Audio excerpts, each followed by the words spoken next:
Taoiseach, as the head of this government, can you explain to the people of Ireland why the government continues to take VAT on goods and services that are at an inflatable rate? Taoiseach, I will break it down to you in 3 simple examples, of which I will explain to you why your government are crippling businesses in this country, putting our householders into poverty, and why you are going to drive this country into a recession. First example, and I gave it to you there last year, and I'm going to give it to you again, where your tax that you take on fuel, €57 in every 100, is based on tax, when you break down all the different charges. And I, in the role of independence, asked you at the time to cap the price that you would take tax on fuel. We understand you need tax to run the country, but you're taking tax at an inflatable rate, and you're getting in more earnings. My second one is I'm going to go to the ESB cost, where we saw recently for the first 6 months of this year they had profits of 390 million, which that over 12 months is 780 million. And you will automatically take, under the laws that are there, 12% of that, which equates to about 93.6 million. You'll take anyway 12% in tax, like you take off of any company that makes profit. You reduce the VAT on the ESB to 9%. And 9% year intake is still up 30% more on tax from this time last year. So I'll break this down to simple brass tacks for you. A householder last year had 1,341 units at a price of 13.2 cents a unit. Their bill came to €244.03. The same person today, for the same 1,341 units, today including VAT, is paying €457.83. And your VAT intake on that bill alone, Taoiseach, at 9% is up 30% more than this time last year. So inflation, government love it. Everyone else in this country is on the poverty line trying to survive in this country.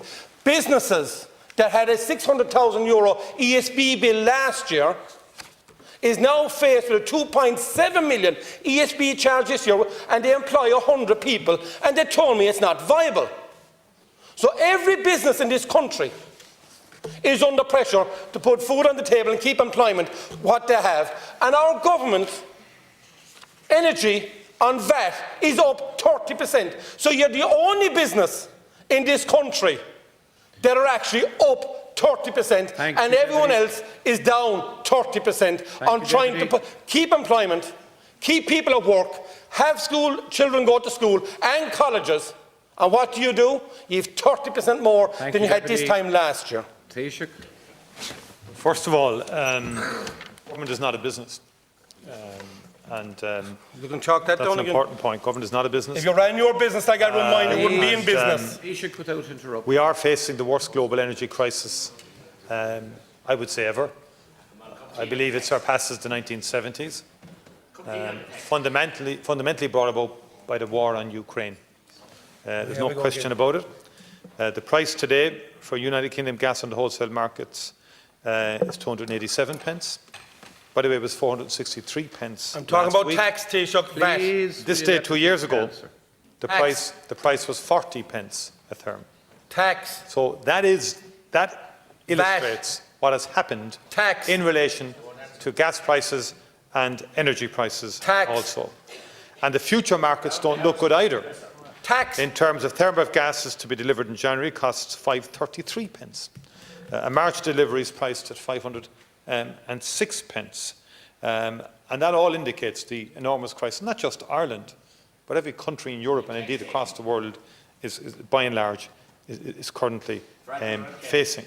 And the government have taken measures, and we have reduced the excise duty on petrol, diesel and green diesel until mid-October, and then we'll deal with issues in the budget in relation to all of that. And we said between 9 and 12 euros each time that people fill their tank. We've also given energy credits back to people to cut the bills. the $2.5 billion basically that was allocated between the budget and the cost of living packages. We're planning a multi-billion package now in the forthcoming budget and cost of living package to alleviate pressures on households, to protect jobs in terms of enterprise, the costs of this crisis on enterprise itself, and also to support a whole range of entities there that provide services to the people in terms of education, in particular in terms of schools. You said government loves inflation. Government hates inflation. Hates inflation.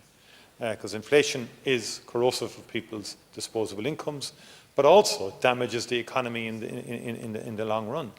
And it presents very challenging issues to government, inflation does, and is providing very challenging issues to governments across Europe. And the challenge for us, Deputy, is to maintain and in some instances expand services, reduce costs to families, which we will do and have done already.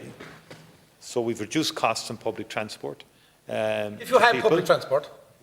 Lots of people do use public transport. If you had it? Those people we've reduced costs. Also in terms of health services we've reduced costs.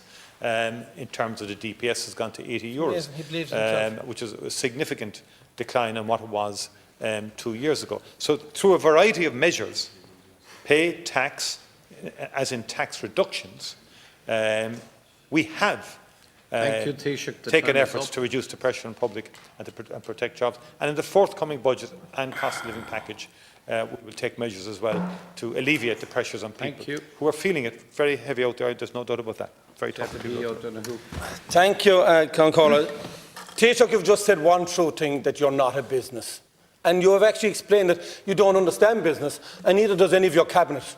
Because if you understood business, you'd understand how to live in this country. And just these are your own records. And I see Deputy Collins over there having a good laugh. The same man that turned around and told the hotels in this country were gouging. And it was the Dublin hotels that were gouging, not the Limerick ones and the other ones. But no, you didn't do your facts right either. Now, back to you, Taoiseach.